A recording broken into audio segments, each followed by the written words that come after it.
உடுமலையில் சுதந்திர தினத்தை முன்னிட்டு யானை மீது மும்மதத்தினர் அமர்ந்து தேசிய கொடியை அசைப்பது போன்று உருவாக்கப்பட்டுள்ள பொம்மை அனைவரது கவனத்தையும் ஈர்த்து வருகிறது. திருப்பூர் மாவட்டம் உடுமலையைச் சேர்ந்தவர் ஹக்கீம்.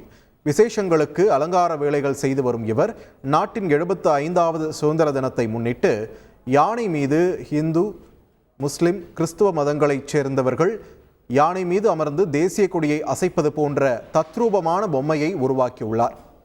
இந்த பொம்மை அனைவரது கவனத்தையும் ஈர்த்து ஹக்கீமுக்கு பாராட்டுகளை பெற்று தந்து வருகிறது. 75வது சுதந்திர தின திருநாளில் ஒற்றுமையை வலியுறுத்தி இந்த பொம்மையை உருவாக்கியுள்ளதாக ஹக்கீம் தெரிவித்துள்ளார்.